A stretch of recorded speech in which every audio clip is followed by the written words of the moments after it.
Van Dam. He's got what the kids call mad skills, which he thought meant he was really good at being angry about everything. Well, live and learn. This is the Ron Van Dam Show on New England Broadcasting. Ron Van Dam is an experienced talk show host. Do not attempt to try this at home. Good morning, good afternoon, good evening, good night. It's the Ron Van Dam Show. Oh, sure, whatever. Hold on tight. Things can get a bit weird, if you like that sort of thing. Hey, welcome to the program. It is the Ron Van Dam Show. I can prove it. My name's in the title. What more do you want? Click here if you're not a robot. Okay, doesn't make any sense.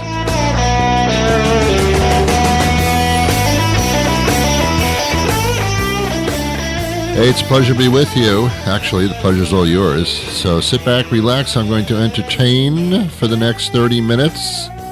After that, I'm going to stop.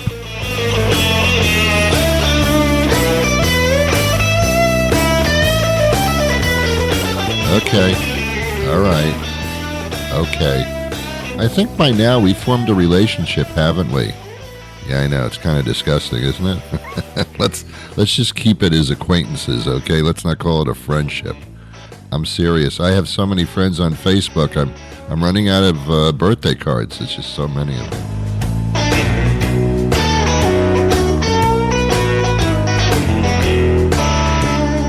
Thank you. Thank you. Thank you.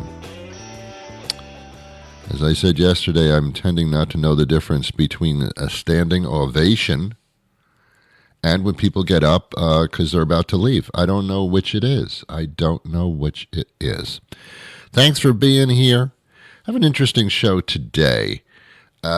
See, what I do, a lot of people don't understand what I do. What I do is I point out things that make no sense.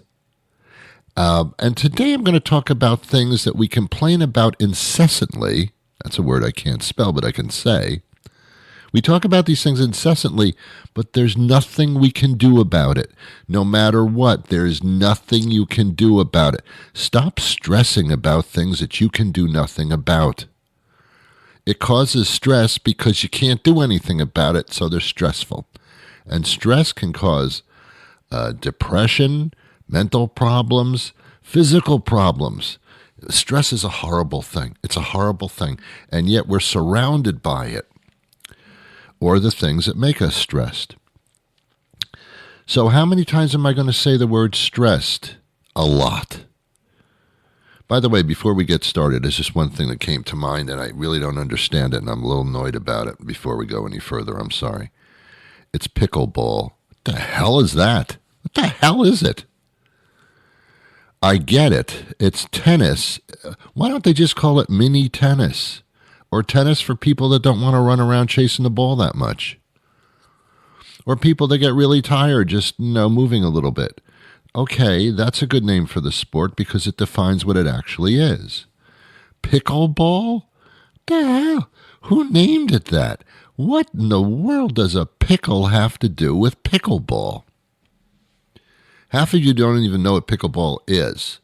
It's not so bad. It's like tennis. There's a net. I think the court's a little bit smaller, and you have to be a little bit older and on the verge of some type of coronary problem. So you've got to tone down your tennis skills. I think that's what that is. But I don't understand. I could Google. By the way, I could Google everything that I'm talking about. But I'm not a Googler. I'm not into that. I mean, I guess mildly I am. But if I have a question or a problem, I'd rather bitch about it than find out why. I mean, seriously, let's have some fun here, right? Pickleball. Let's do a smaller version of tennis. What should we call it? Well, let's see. Tennis. Pickles. That's right. Tennis and pickles have a direct connection. I don't understand. You couldn't have gone further from the base of understanding when you named it pickleball. Do we call tennis ball? hey, would you like to go out Saturday and play tennis ball? When you mean tennis? Well, then what's this with this pickleball thing? You want to go out Saturday and get some exercise and play some pickle? It makes no sense. You eat a pickle, you don't play it. Now I'm going to actually expound upon the pickle subject. This is stream of consciousness is what I do. This is what I do. It's quite obvious this is what I do. I don't stay on one subject. I just go other places. Very similar to what Trump does, only in Trump's case, it's like dangerously ridiculous. Me, I'm just a talk show host. I'm harmless. I'm not going to affect the world in any great sense. Believe me. I've tried it, and believe me, it ain't going to happen. All right, pickleball.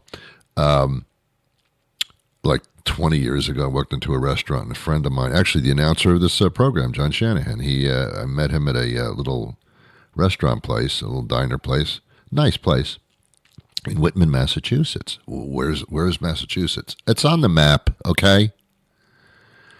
And on the menu for an appetizer, it had fried pickles. And I've never had fried pickles. I never thought that I would want to fry one. And I couldn't imagine how it could taste. And I did not order the fried pickle. Years later, I tried the fried pickle thing because I was, what's the word? Inebriated. I wasn't inebriated. That's too much. I had a drink and I was in the mood for trying things out. So I ordered the pickles, the fried pickles, and I don't know. It was horrible. It was everything I hoped it wasn't, and it wasn't. So I don't know. If you like fried pickles and you like pickleball, enjoy your life. Okay, I'm off the pickle subject now. All right. Hey, Ron, come on, Ron. Do some more pickle talk. Nice. Sorry. Thank you for, again, standing ovation, or are you about to leave? What's going on? No, I'm out of pickle talk. Oh, what a great name for a show. And now it's time for pickle talk. No, that's not going to work. I happen to like pickles, by the way. They have vinegar in them, which I think is very good for your digestive system. Probably not, but I'm just saying that. They're very low in calorie and practically have no calories whatsoever. If you get a low salt version, it's really not too bad, especially in the summer when you need salt in your body to some extent. Pickles aren't a horrible thing, but let's just leave the pickles alone. My God, leave the pickles alone. Stop giving them balls and stop frying them. Let's leave the damn pickles alone. What did they ever do to you? They sit in a jar. That's all they do. Now you got to start naming things after them that make no sense. Stop it. Just stop it. Annoying me. Okay. Now, things that we stress about that we can do nothing about, so we should really say to ourselves, why am I stressing about things that I have absolutely no control over? Even if I was an outspoken advocate, I can't do anything about these things. Are you ready? Would you like to make a list? You want to write this down? I'll talk slowly. No, you don't want that. You don't want me talking slowly. It's bad enough when I talk at regular speed. Okay, first thing you can do nothing about that people complain about day and night. It's the weather. Oh, it's too hot outside. It's so hot. Oh, it rains every single weekend. The weather. It's so cold. It's snow. I can't take any more snow. What's going on with the weather here? This weather's crazy. What's going on with the weather? Like you can do anything about it. Like the more you complain, the weather will say, oh, I'm sorry, I'm way too hot now. I'll tone it down for you. You can't do anything about the weather. Well, Ron, you can really, because you can, not pollute the air so much. And no, it's still going to rain, and it's still going to be cold. It's still going to be hot. Okay, stop complaining about the weather. And, my favorite phrase, which is the stupidest phrase on the planet, and when someone says it, they actually sound and look stupid. So don't do this. So weather-related comment. They say on a hot day, they'll say, "Hey, is it hot enough for you?" What, are you being sarcastic? What kind of question is that to me? Is it hot enough for you? What am I supposed to say? No, I'm looking for 300 degrees Fahrenheit. Is it hot enough for you, Ron? No, could you make it a little hotter, or could you cool it down a bit? Could you go to the big thermostat in the sky and kind of lower the temp a bit? Yes, it's hot enough for me. I think that is how I respond, by the way. You ask me a sarcastic, stupid question, I'm going to respond to you in a sarcastically stupid manner. Is it hot enough for you? Yes, it is. What else do you want to talk about? We complain about the weather. See, we try to find things that we're all going through that we can relate to, but we can't. Stop complaining about it. Come on. You can't do anything about it. Okay, the other thing that stresses us out big time, but we can't do anything about it, is other drivers. You're driving down the street, somebody cuts you off. Ooh. Your immediate response is, I'll cut them off. That's called road rage. Don't do that. You're driving a 700-ton automobile. I don't think they're that heavy, but sounds dramatic, so I'll say that. Don't Google that because I'm wrong, definitely. But it feels like it's a weapon. It's a weapon. Don't play with that thing. Someone cuts you off. They're an asshole. Let's leave it at that. But yeah, people just know they're driving too slow. Hey, come on, move it.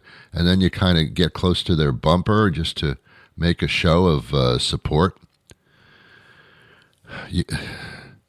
All these other drivers. You know what it is? Yeah, there's some idiot drivers, but now there's like more people on the road than ever. When I was growing up, my parents had one car back in 1692. We were a one-car family. Most families were one-car families, and we weren't like dirt poor or anything. We weren't rich, but we weren't poor. And, we struggled and survived. We had one car, and that was it. And then toward the end of my childhood, people started having two cars in the family. Now everybody in the family has a car, including the infant baby. There are too many cars because cars are more expensive than than anything else, actually, in relation to our salaries. But yet, everybody's got to have a car. I see people with like 10 cars in their driveway, and there's only 3 people living in the house. I don't even understand that. But there's more cars on the road, so you're going to have more problems. But don't complain about other drivers. Oh, God, these drivers these days. That you can't control what other people do and how other people drive. So you have to drive defensively. You can be the best driver in the world. You can still get in an accident because some schmuck will make a bad decision and hit you. All right, what else do we complain about that we can virtually really do nothing about? Aches and pains. I have told you before on this show, because it's true, that over the age of 50, the proper mode of conversation is health and how much we're in pain. That's what we do. That's what we all have that in common. Why do we all have that in common over a certain age? It's because your body deteriorates and you get arthritis. Your joints don't do the same as all that stuff. We can complain about it, but you can't do anything about it. I mean, when your joints start to get a little bit different and you get a little arthritis there and you get some aches and pains, I mean, that's part of aging. And no matter how much you exercise, actually, if you exercise too much, it'll even be worse when you get older. You can't. So stop stressing about that. Live with what it is. It's okay. It's okay. Stop complaining about aches and pains. I do that on this show because I do a show. What else am I going to do if I don't complain? But that's me, not you. Another thing that people complain about all the time, and it's absolutely true, but they complain about it all the time completely. And that's the phrase, kids these days. I'm telling you, kids these days. And we also use that phrase when we talk about kids these days. We also use the phrase, when I was growing up, it's different. And every generation will say the same thing, whether there's rap music involved or not. Every generation. I personally don't care for rap. I don't even care for just straight poetry, much less putting it to music. I'm not really into that. I mean, I like music. I like all different types of music. Rap, I can't. I think most songs about rap involve killing the police, and I don't really understand that, or that women are walking bitches. I mean, that's what rap is, and I don't know why. So I don't like rap. Also, that boombox kind of boom bass thing. It's like taking it's like walking through life with an MRI. You know, those things where they put you in that little tunnel and there's this booming that goes on, boom, boom, boom, loud, and that's what rap music is to me. But I am also mature enough to understand that that's a generational thing. You can't do anything. I can't change the whole generation. You kids smarten up and stop listening to that crap. I can't do that. They're going to listen to crap anyway. Because I listened to crap when I was a kid. I grew up with the Beatles. We had an apartment right next door. I grew up with the Beatles. And my parents would constantly say to me, how can you listen to that? It's such simple, stupid music. And it is. The original Beatles were a lot of CFG, 3-chord kind of stuff. And, yeah, I get it.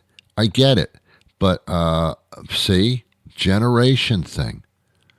And then before that, there was doo-wop. Doo-wop, doo-wop, doo-wop. What the hell does that mean? Male singers changing their voice to sound like women in high soprano. What are you doing? What are you doing? Oh, baby, oh, baby, oh, baby, oh, doo-wop, doo-wop, doo-wop. What? That's awful stuff. That's not music. That's you standing there going doo-wop, doo-wop, doo-wop. Anyway,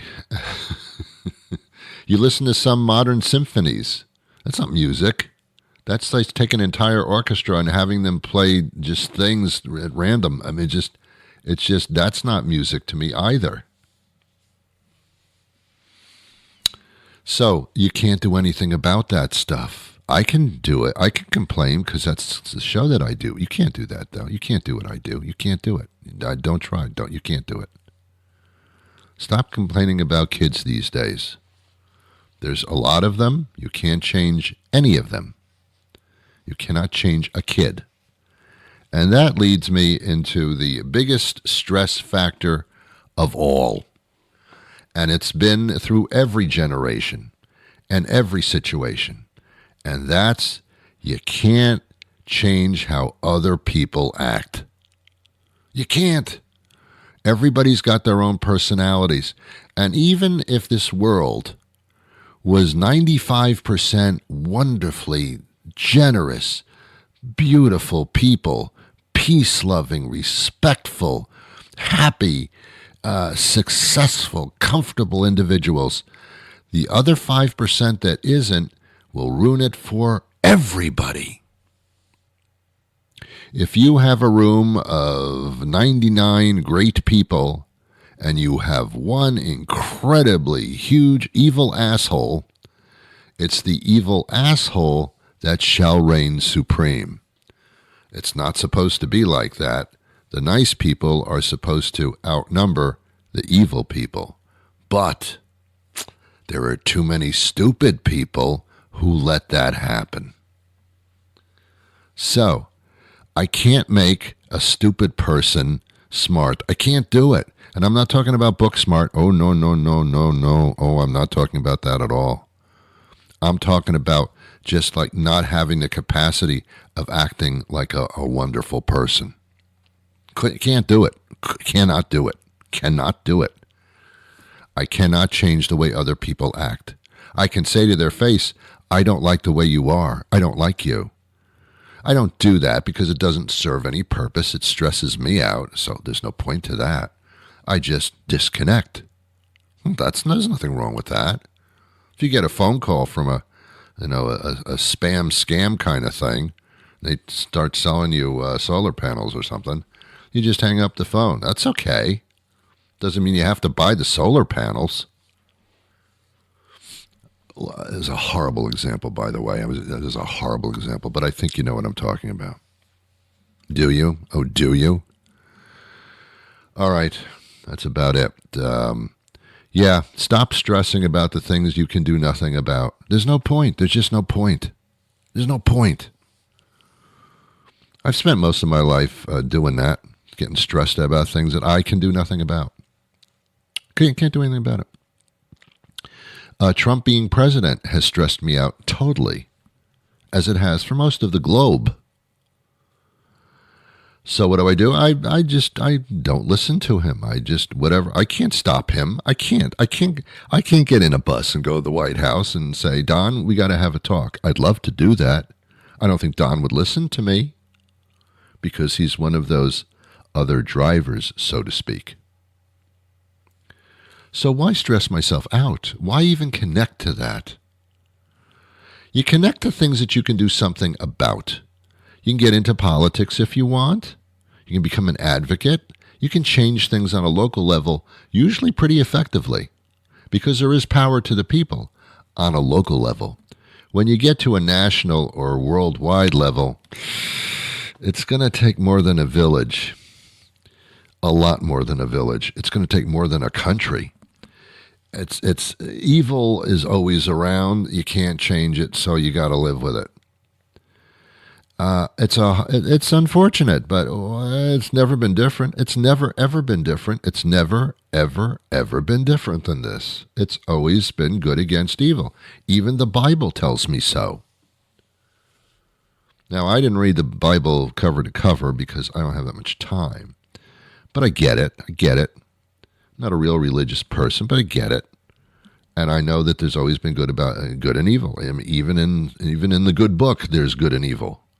I mean, look what happened. I mean, there's been violence always. So, you have to live with that. Because there's always these people that want power. Power and money corrupts. Especially power. All these evil people, they're basically people that get away with everything. Because they have a lot of money, they have a lot of power, and they can just do what they want. That's really the basis of evil. So, you got to live with certain. So, in this world, you have to learn how to tolerate. Tolerate is the bottom line. This show should be like the model of everything, but it's not. But anyway, tolerate. Even in your relationship, are you married? Do you have a boyfriend, a girlfriend, or whatever you do with that sexual thing? You live with somebody, you have a relationship with somebody. Tolerance. You will never agree on everything.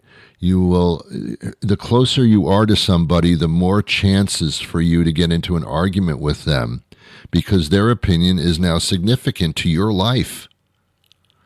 If you're not married to them or you're not dating them or anything, their opinion is like this. You're nothing to me. I don't care what your opinion is. I stick with my own, not you. But when you're married to them or you're in a relationship with them, their opinion is significant to you. It's significant whether you like it or not, and you know it's significant, and that bothers you. Tolerance is the only way you can get through a relationship. Why are people married for 20, 30, 40 plus years? Why are people in a relationship for that long? It's because they've learned tolerance. They have come to the conclusion in their lives that nothing is perfect, not even you.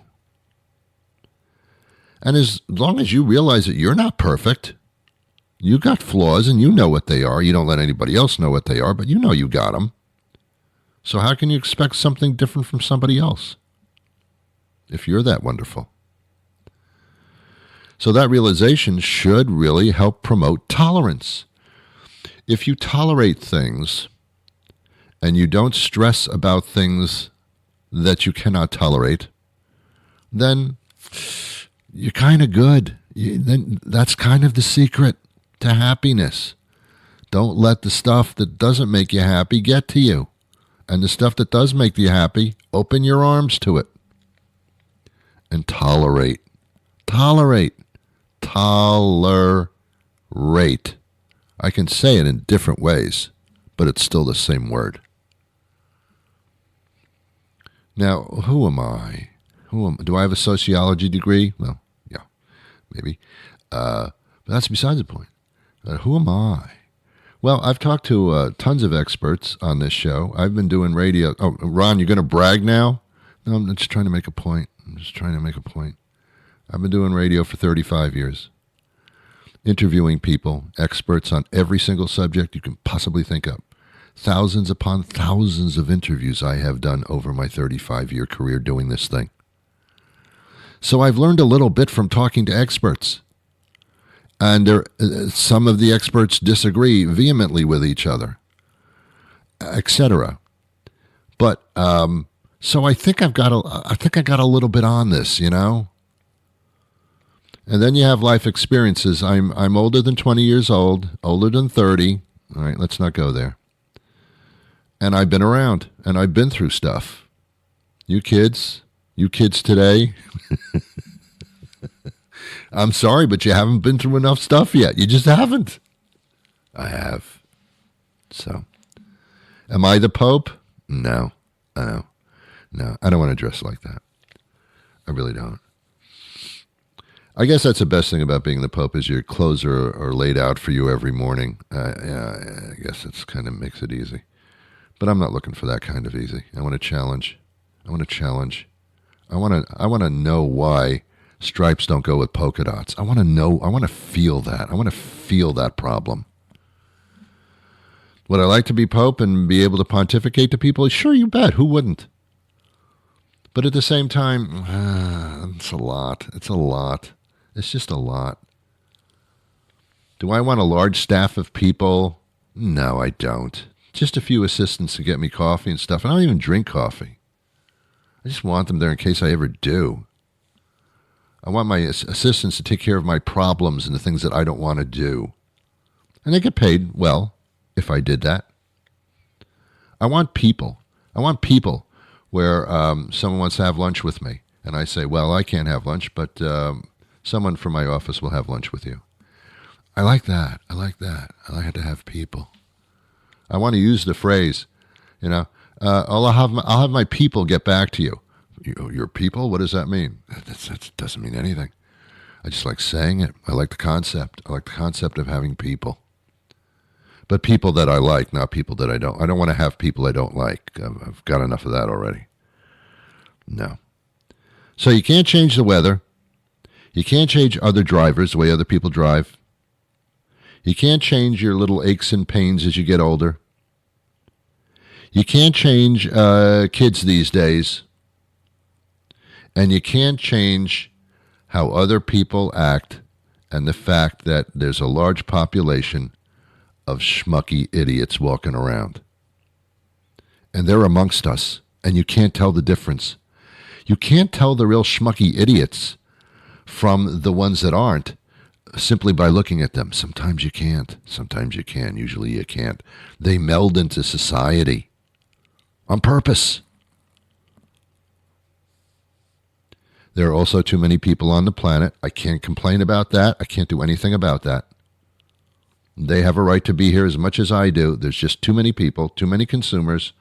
It's driving costs up, and it's not a good thing. But I can do nothing about that.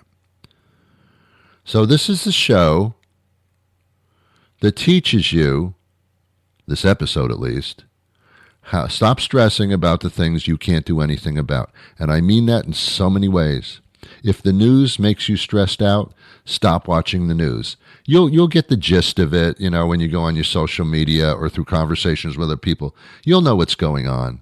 But if it stresses you out to know all the particulars, then don't do it. at least temporarily, have a vacation from knowing everything. Knowledge is a wonderful thing. Too much knowledge is incredibly stressful. Take it from me. And take it from you. I'll be back again tomorrow with another episode, but until that time arrives, I wish you peace.